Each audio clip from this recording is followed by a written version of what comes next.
Le trajet en bus pour aller chez mes parents pour Thanksgiving avait été calme.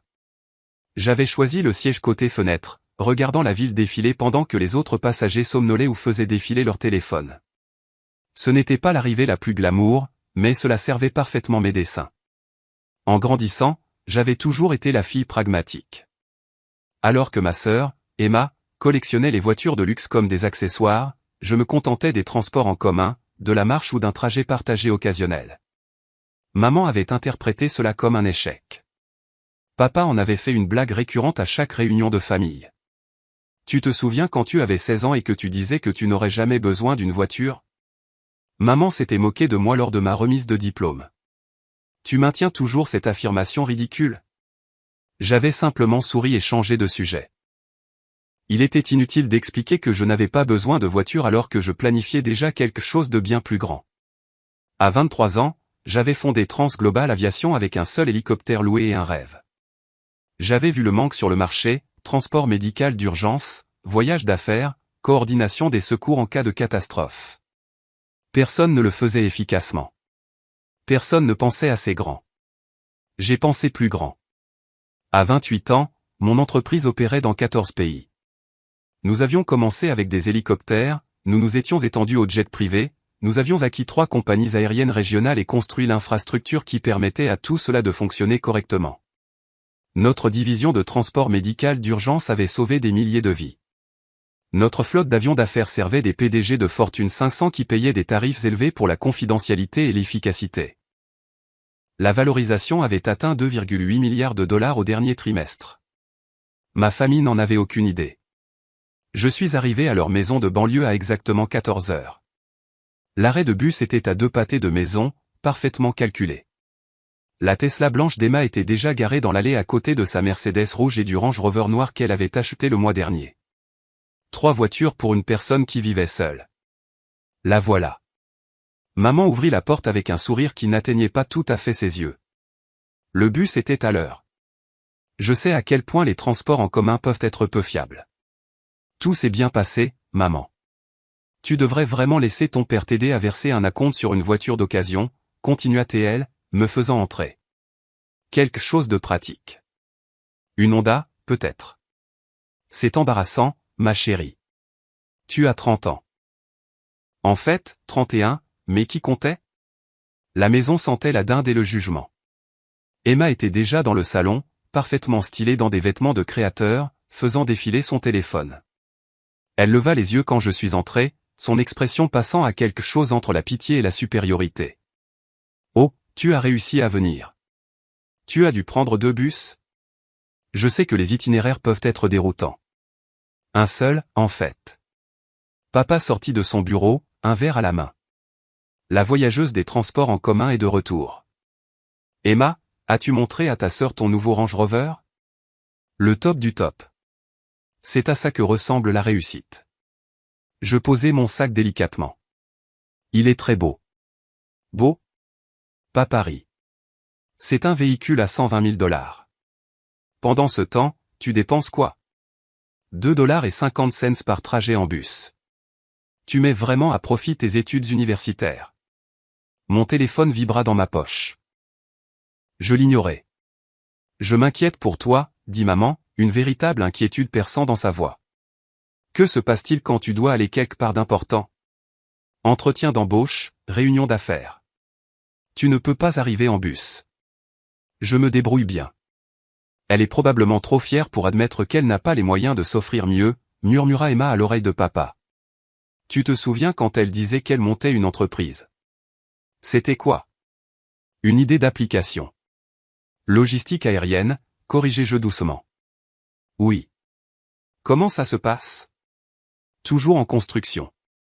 Je regardais ma montre. 14h17. Ça se passe bien, en fait. Assez bien pour s'offrir une voiture maintenant, insista papa. Parce que je suis sérieux au sujet de cette offre de Honda. Rien d'extraordinaire, mais ce serait mieux que les transports en commun à ton âge. L'interrogatoire annuel de Thanksgiving avait commencé plus tôt cette année. Habituellement, ils attendaient l'apéritif. Oncle Frank et tante Patricia arrivèrent ensuite, suivis de mes cousins Marcus et Jennifer. D'autres voitures remplirent l'allée. Un défilé de symboles de statues automobiles. Marcus conduisait une nouvelle Audi. Jennifer venait de louer une Lexus. Même tante Patricia insista pour mentionner sa BMW améliorée. « Comment es-tu arrivée, ma chérie ?» demanda tante Patricia en m'embrassant sur la joue. « En bus ?» répondit Emma à ma place, sa voix dégoulinant d'une fausse sympathie. « Elle ne conduit pas, oh !» Le visage de tante Patricia se figea en une expression d'inquiétude étudiée. « Eh bien, il n'y a pas de honte à ça. Certaines personnes sont juste des retardataires. » Je souris et acceptai l'étreinte. La préparation du dîner devint une démonstration de tout ce qui me manquait soi-disant. Emma parla de sa collection de voitures, mentionnant avec désinvolture des coûts d'assurance qui dépassaient le loyer mensuel de la plupart des gens. Marcus discuta des caractéristiques de performance de sa nouvelle Audi. Jennifer se plaignit du service client du concessionnaire Lexus. Et toutes les quelques minutes, quelqu'un se souvenait de me poser des questions sur mon trajet. « Tu dois rester debout dans le bus ?» demanda ma cousine Jennifer pendant l'heure de pointe. « Ça doit être épuisant. J'ai généralement une place assise. » « Et quand il pleut ?» ajouta Marcus. « Ou qu'il neige. Les arrêts de bus n'ont pas beaucoup d'abris. Je m'habille de manière appropriée pour la météo. » « Quand même, » intervint maman, « ce n'est pas sûr. Une femme de ton âge seule aux arrêts de bus. N'importe quoi pourrait arriver. » Papa hocha gravement la tête. C'est ce que je n'arrête pas de lui dire. Une voiture, c'est la sécurité, l'indépendance, l'âge adulte. Je suis tout à fait en sécurité, papa. En es-tu sûr? Emma s'appuya contre le comptoir de la cuisine, les ongles parfaitement manucurés tapotant son verre de vin. Parce que la semaine dernière, il y a eu une histoire à propos d'une femme agressée à un arrêt de bus du centre-ville. C'est dangereux là-bas pour quelqu'un sans ressources. L'implication flottait dans l'air, sans argent, sans moyens, sans la capacité de se protéger grâce à l'armure d'un véhicule personnel. Mon téléphone vibra de nouveau. Je le regardai brièvement. Un message de mon vice-président des opérations. Je tapai une réponse rapide et le remis dans ma poche. Toujours sur ce téléphone, observa tante Patricia. Appel professionnel important. Je coordonne juste de la logistique pour votre. C'était quoi? Oncle Frank nous avait rejoint, une bière à la main. Ce truc d'aviation. Comment ça se passe? Emma a mentionné que tu es dessus depuis des années. 8 ans, en fait. 8 ans, siffla-t-il doucement, et toujours en bus. Peut-être qu'il est temps de considérer que le modèle commercial ne fonctionne pas, je remuai la sauce au canneberge que l'on m'avait assigné. Le modèle fonctionne bien. Alors pourquoi? Papa me fit un geste vague comme si toute mon existence était la preuve d'un échec. Pourquoi vis-tu encore comme une étudiante? Pas de voiture, pas de maison. Emma a dit que tu louais un studio. Je loue un appartement. Oui, un studio, souligna Emma. Dans un quartier douteux. Pendant ce temps, je viens de conclure l'achat d'un condo dans le nouveau développement riverain.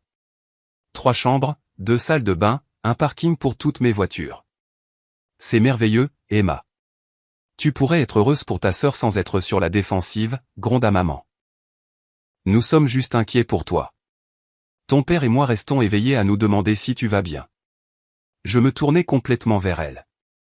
Je vais bien, maman. Comment peux-tu dire ça? Tu as 30 ans. 31. Désolé. Et tu n'as rien à montrer pour ça. Pas de voiture, pas de propriété, pas de mari, pas de stabilité.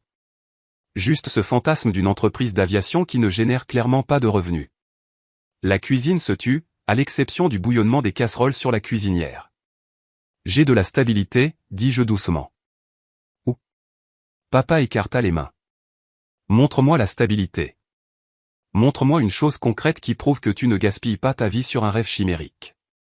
Emma sourit dans son verre de vin. Mon téléphone vibra avec insistance. Je le vérifiai de nouveau. Un autre message des opérations.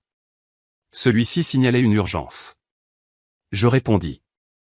Procédez comme prévu. État 45 minutes. Encore de la logistique, Marcus fit des guillemets avec ses doigts. Quel genre de logistique nécessite autant d'attention téléphonique le jour de Thanksgiving? Le genre qui fait en sorte que les choses fonctionnent correctement. Les choses, répéta Jennifer, tu es toujours si vague sur ce que tu fais réellement. Je coordonne des services de transport, comme Uber. Les yeux de tante Patricia s'illuminèrent. Es-tu chauffeur Uber? Ma chérie, il n'y a pas de honte à ça. Le travail à la demande est tout à fait respectable. Je ne conduis pas pour Uber. Alors quoi? On peut juste se concentrer sur le dîner, interrompis-je, vérifiant la température de la dinde. Elle a besoin de 20 minutes de plus. Mais il ne pouvait pas laisser tomber. Il ne le pouvait jamais. Nous passâmes au salon pour l'apéritif, et l'inquisition continua. Emma se positionna comme la fille à succès, celle qui avait réussi sa vie. Elle mentionna avec désinvolture son paiement de voiture, 1800$ par mois, comme si c'était de la menue monnaie. Elle parla du parking de son immeuble, climatisé et sécurisé. C'est plus que ton loyer, n'est-ce pas, me demanda-t-elle avec une fausse innocence. Ton paiement de voiture serait plus élevé que tout mon loyer mensuel. Je n'ai pas de paiement de voiture. Exactement. Parce que tu ne peux pas t'en offrir une. Ce n'est pas grave de l'admettre. Tu sais, tout le monde ne peut pas réussir. Papa était à son 3e whisky. Je ne comprends tout simplement pas ce qui s'est mal passé. Nous vous avons élevé de la même manière qu'Emma. Les mêmes écoles, les mêmes opportunités. Eh bien, elle a toujours été différente, ajouta maman tristement.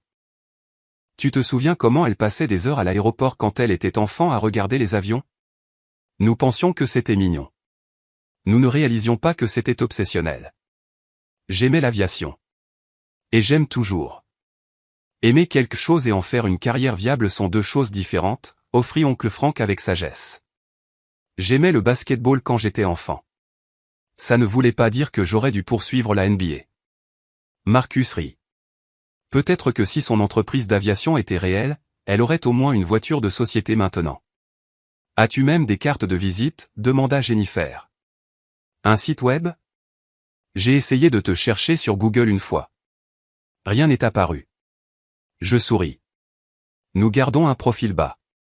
Profil bas, Raya Emma. C'est le code pour n'existe pas. Regarde la vérité en face. Tu as gaspillé presque une décennie sur un fantasme.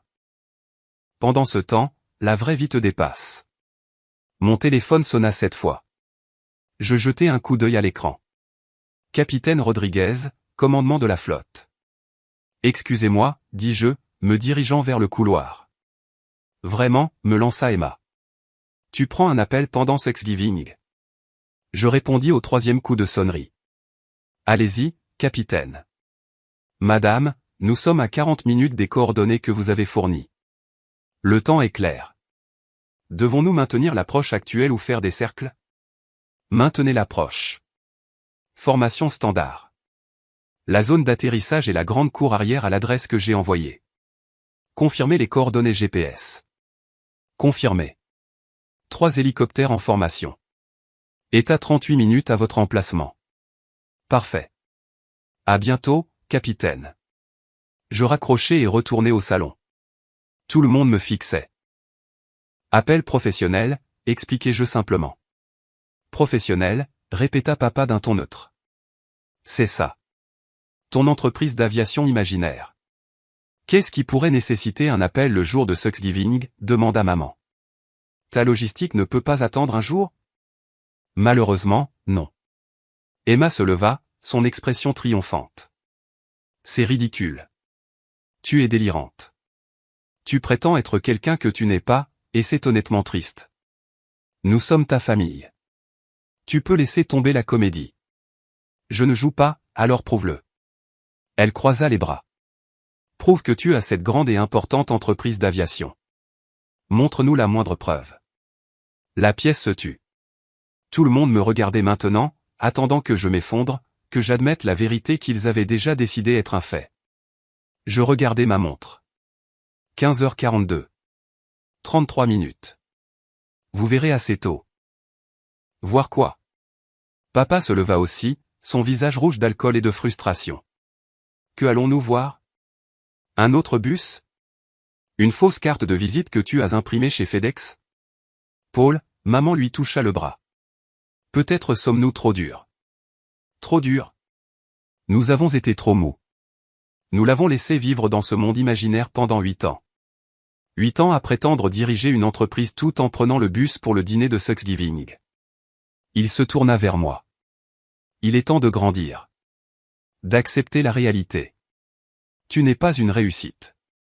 Tu n'es pas une propriétaire d'entreprise. Tu es une femme de 31 ans sans voiture, sans bien et sans avenir. Marcus avait son téléphone sorti. Je cherche le nom de son entreprise sur Google en ce moment. Transglobal Aviation. On parie que rien ne sort? Il tapa, attendit, puis fronça les sourcils. Il y a une entreprise de ce nom, mais c'est une énorme opération internationale. Ils ont des contrats avec des gouvernements et des entreprises de fortune 5 cents. Ce ne peut pas être la tienne. J'ai dit, rien, n'est-ce pas? Il leva les yeux. Ce n'est pas ton entreprise. C'est juste une coïncidence. Même non. Jennifer se pencha au-dessus de son épaule.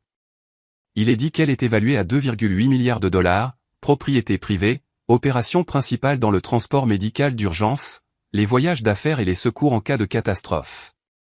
Tu vois? Emma pointa triomphalement.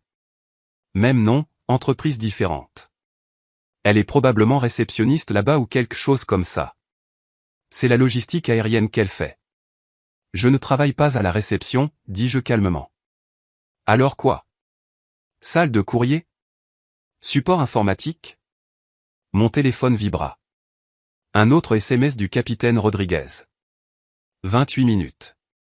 Tous les systèmes sont nominaux. Tu n'as toujours rien prouvé, dit papa. En fait, tu as prouvé notre point de vue. Il existe une Transglobal Aviation, mais ce n'est évidemment pas la tienne. Tu empruntes juste le nom, ou tu y travailles à un poste de débutant. J'ai fondé Transglobal Aviation il y a 8 ans, dis-je doucement. J'ai commencé avec un hélicoptère loué et un plan d'affaires. Je l'ai construite à partir de là. La pièce éclata de rire. Emma pouvait à peine parler à travers ses rires. Tu as fondé une entreprise de 2,8 milliards de dollars? C'est impossible. Ce genre de richesse serait visible, déclara oncle Frank d'un ton neutre. Tu aurais une voiture, une maison, quelque chose à montrer pour ça. J'ai plusieurs maisons, en fait, et des voitures. Je ne les utilise simplement pas souvent. Plus de rire. Plus fort cette fois. C'est pathétique, dit Marcus. Elle s'entête dans son délire. Maman avait l'air vraiment inquiète maintenant. Chérie, peut-être devrais-tu en parler à quelqu'un. Un thérapeute. Ce niveau de fantasme n'est pas sain. Je ne fantasme pas, alors montre-nous des preuves, exigea papa. Tout de suite. Sors des relevés bancaires, des documents de propriété, quelque chose de réel. Je regardai ma montre. 24 minutes. Vous aurez votre preuve sous peu. Qu'est-ce que ça veut dire? Emma se dirigea vers moi. Arrête d'être critique. Soit tu possèdes cette entreprise, soit tu ne la possèdes pas. C'est quoi? Je la possède. Prouvez-le. Dans environ 23 minutes, vous aurez toutes les preuves dont vous avez besoin. Jennifer était toujours en train de faire défiler le téléphone de Marcus. Il est dit que le nom du fondateur et PDG n'est pas public. L'entreprise est privée, très secrète, mais il y a une liste de membres du conseil d'administration. Pas de femmes. Le conseil me rend des comptes, ai-je expliqué. Je n'y siège pas moi-même. Conflit d'intérêts. Encore des rires. C'est incroyable, a dit tante Patricia. Elle est réellement engagée dans ce mensonge. Mon téléphone a sonné à nouveau. J'ai répondu immédiatement. Madame, nous avons une légère préoccupation, a dit le capitaine Rodriguez. La zone d'atterrissage que vous avez spécifiée. C'est une cour arrière résidentielle. Nous devons confirmer que vous avez l'autorisation pour cette approche. Les voisins pourraient. J'ai l'autorisation, capitaine.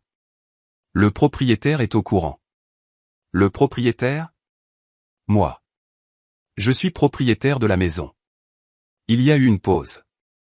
Vous êtes propriétaire de la maison de vos parents? Achetée il y a 3 ans. Ils ne le savent pas encore. Longue histoire. Procédez à l'atterrissage. Bien reçu, madame. Dans 18 minutes. J'ai terminé l'appel pour constater que tout le monde me fixait à nouveau. Qui était-ce? A demandé maman avec suspicion. Mon capitaine de flotte. Il confirme l'approche d'atterrissage. Atterrissage, a répété papa lentement. Atterrissage? Quoi? Où? Ici 3 hélicoptères, 17 minutes. La pièce a explosé. Elle est folle, a déclaré Emma. Vraiment folle. Elle pense que des hélicoptères vont atterrir ici. C'est allé trop loin, a dit maman. Nous devons lui trouver de l'aide. De l'aide professionnelle. Je n'ai pas besoin d'aide. J'ai besoin que vous attendiez 17 minutes. Marcus s'est levé. Je vais prouver qu'elle ment. Je vais sortir tout de suite et attendre. Quand aucun hélicoptère ne se présentera, peut-être qu'elle finira par admettre. Très bien, ai-je interrompu. Tout le monde sort. Nous pouvons prendre l'apéritif sur la terrasse arrière. Il fait beau. Tu veux que nous sortions? A demandé Jennifer lentement. Pour regarder rien ne se passer? Pour regarder 3 hélicoptères atterrir en formation dans notre cour arrière. Papa m'a regardé comme si j'avais perdu la tête. Tu dis que 3 hélicoptères vont atterrir dans notre cour arrière dans 15 minutes. 16 maintenant, en fait. Emma a pris son manteau. Très bien, sortons. Regardons tous rien ne se passer. Et alors peut-être, enfin, tu arrêteras cette mascarade ridicule. Nous sommes sortis sur la terrasse arrière. La cour était grande, une des raisons pour lesquelles j'ai acheté la maison quand elle a été mise en vente il y a 3 ans. Mes parents avaient des difficultés avec l'hypothèque, bien qu'ils ne me l'aient jamais avoué. La banque était prête à saisir.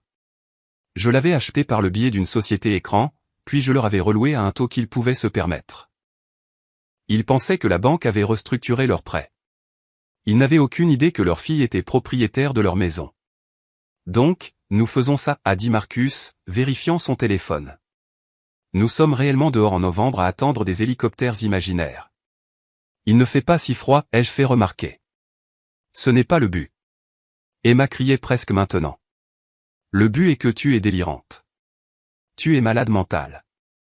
Tu as besoin d'aide, ma chérie, maman s'est approchée prudemment comme si j'étais un animal sauvage. C'est normal d'admettre que tu as tout inventé. Nous allons te trouver de l'aide. Te trouver un bon thérapeute. Peut-être des médicaments. Je n'ai pas besoin de médicaments. Alors où sont ces hélicoptères, a exigé papa. Ça fait 5 minutes. Où sont-ils? J'ai regardé ma montre. Encore 11 minutes. Le capitaine Rodriguez est très ponctuel. Jennifer avait son téléphone en l'air, en train de filmer. J'enregistre ça. Quand rien ne se passera, je vais le poster partout. Tu seras un exemple de mise en garde contre la folie et la santé mentale. C'est cruel, Jennifer, a dit tante Patricia, mais elle ne lui a pas dit d'arrêter de filmer. Nous sommes restés silencieux. Le soleil se couchait, projetant de longues ombres sur la cour. C'était vraiment une belle propriété. Un demi-acre, des arbres matures, de bonnes lignes de mire, excellent pour les atterrissages d'hélicoptères. C'est absurde, a murmuré oncle Frank, resté dans le froid pour le fantasme d'une femme. 8 minutes, ai-je dit doucement. Arrête, a claqué Emma. Arrête de prétendre. Arrête, c'est tout.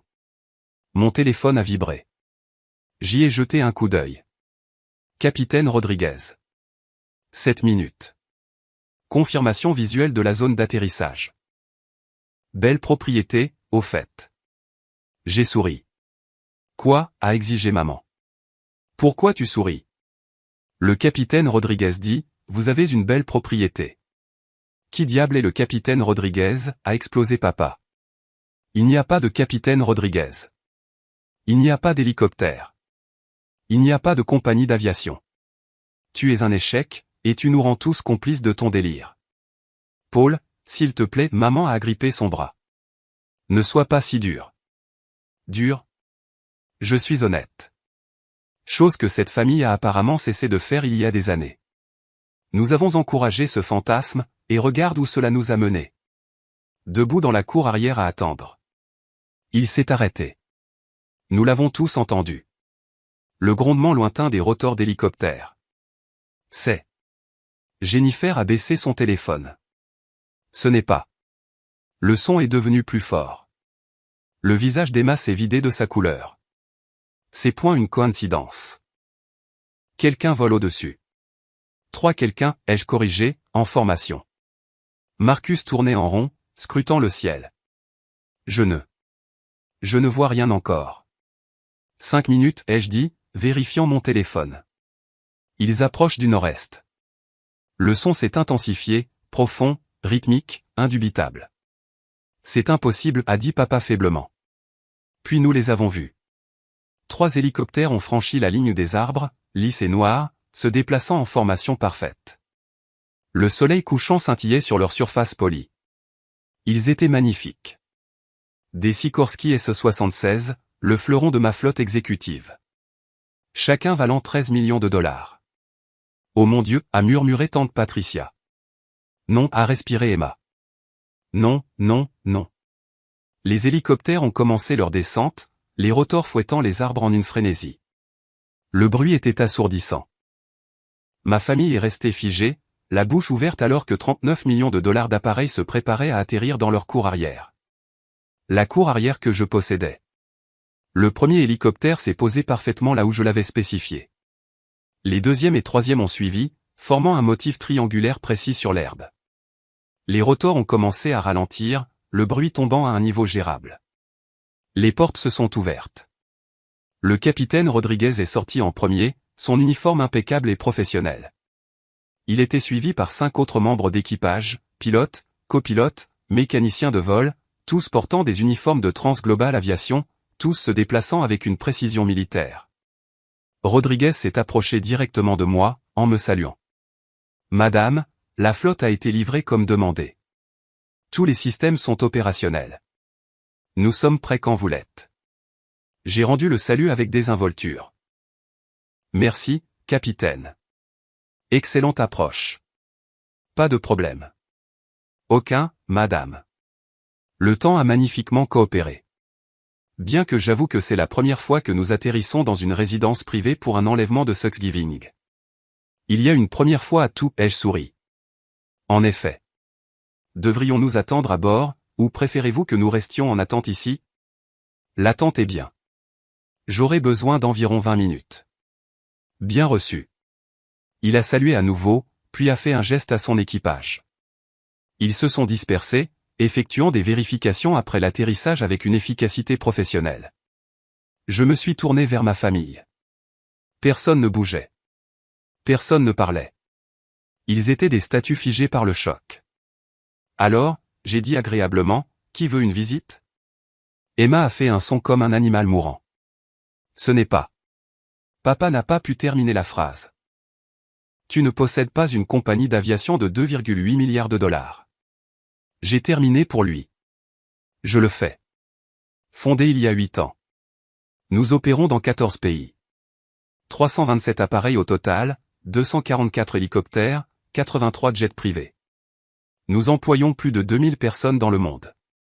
Le téléphone de Marcus a glissé de sa main. Ces 3 hélicoptères, ai-je fait un geste vers les appareils, font partie de notre flotte exécutive. Nous en avons 71 autres comme eux, plus 42 jets Gulfstream, 23 bombardiers Global, et 18 Boeing Business Jet pour nos clients ultra riches. La voix de maman était minuscule. Mais tu prends le bus. Je prends le bus parce que je choisis de le faire. Empreinte carbone. De plus, c'est bon de rester les pieds sur terre. Sans jeu de mots. Le capitaine Rodriguez s'est approché à nouveau. Madame, les opérations sont en ligne. Ils ont besoin de conseils sur le contrat de Singapour. J'ai hoché la tête. Dites-leur de procéder selon les termes dont nous avons discuté. 95 millions de dollars sur 3 ans avec l'option de prolonger. Bien reçu. Il s'est éloigné, parlant dans sa radio. 95 millions de dollars, a répété tante Patricia faiblement. Le gouvernement de Singapour veut un accès exclusif à 15 hélicoptères pour ses services médicaux d'urgence, ai-je expliqué. C'est une bonne affaire. Nous avons déjà des contrats similaires avec le Japon, l'Australie et les accents aigus à U. Jennifer filmait toujours, mais ses mains tremblaient tellement que les images seraient inutilisables. Tu as vraiment? Emma ne semblait pas capable de formuler des pensées complètes. Tu es réellement propriétaire de cette entreprise? Oui. Fondée avec mon propre capital provenant d'un petit héritage de grand-mère Chin. Elle m'a laissé 200 000 $ quand j'avais 23 ans. Tout le monde m'a dit d'acheter une maison. J'ai loué un hélicoptère à la place. C'est fou, a murmuré oncle Frank. C'était un risque calculé. J'ai vu le vide sur le marché. J'avais les connaissances. Vous vous souvenez de toutes ces heures à l'aéroport pour lesquelles vous vous moquiez de moi? J'apprenais, j'étudiais, je planifiais. Dès la 2e année, j'avais 3 hélicoptères dans mon premier contrat gouvernemental. Dès la 5e année, j'avais étendu mes activités à l'international. Au dernier trimestre, nous avons réalisé un chiffre d'affaires de 840 millions de $.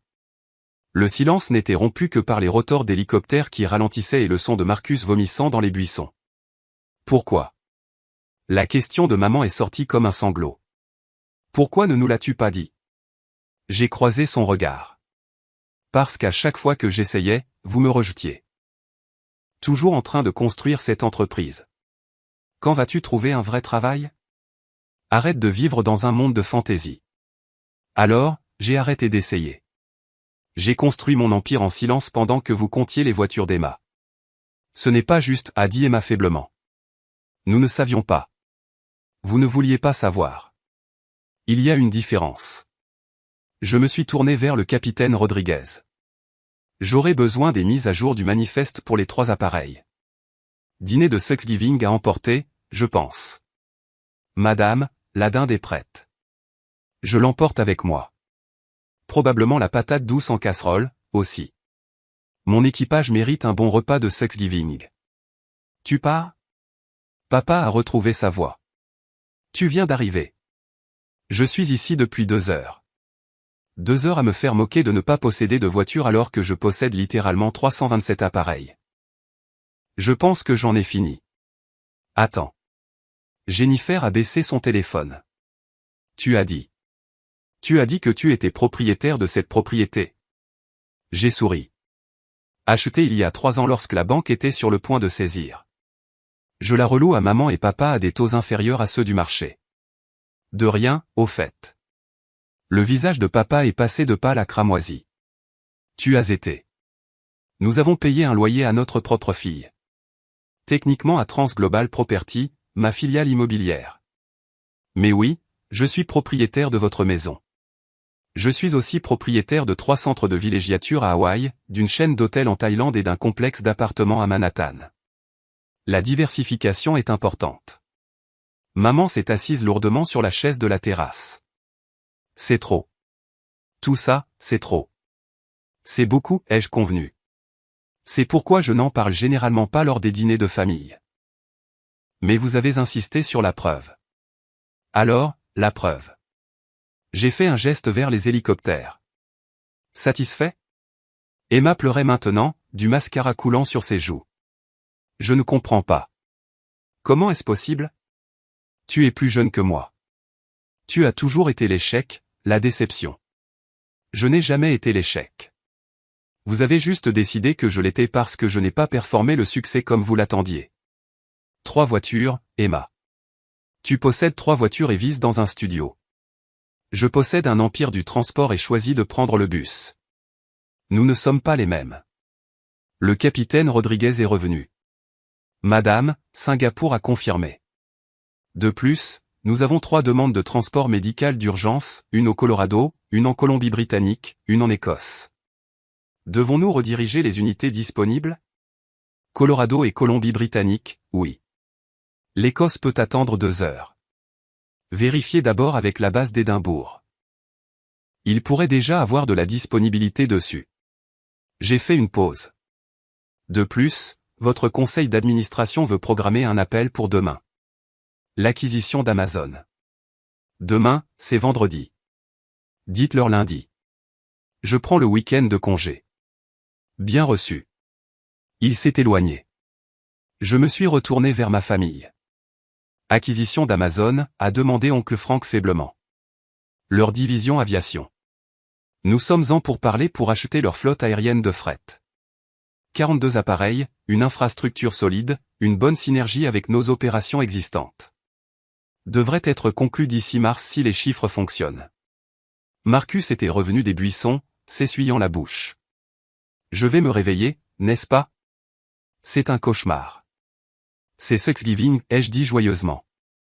Un jour pour la gratitude.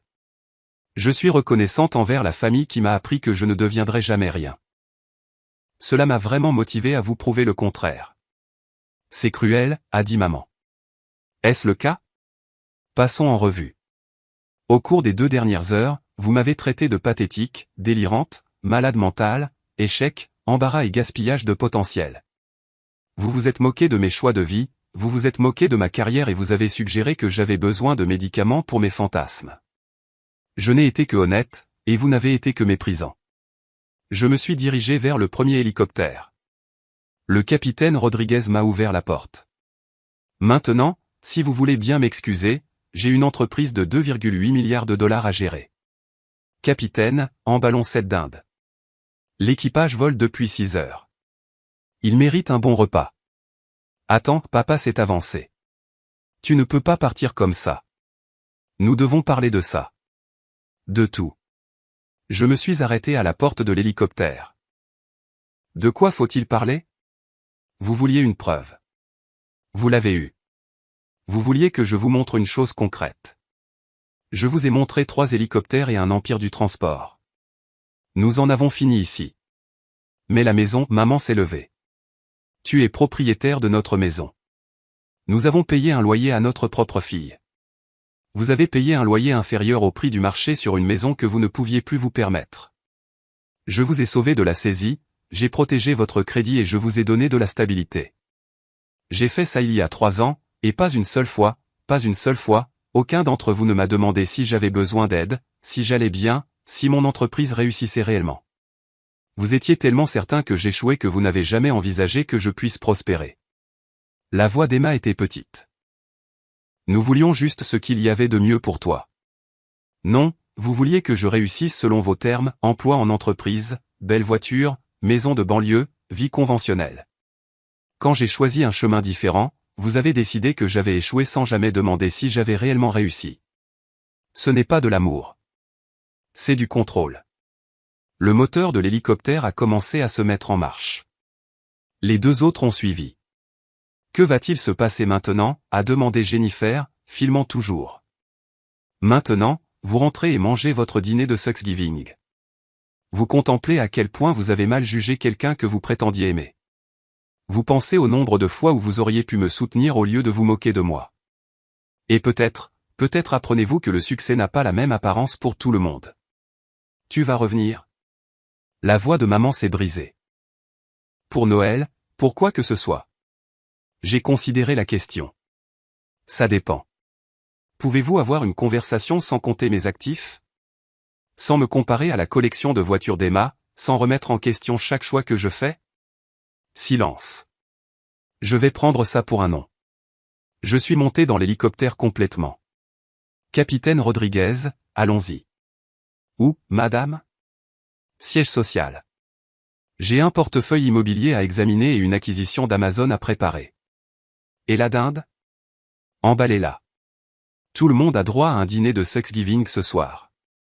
C'est le moins que je puisse faire pour un équipage qui a volé 600 miles pour faire valoir un point. Il a souri. Meilleur point que j'ai jamais aidé à faire valoir, madame.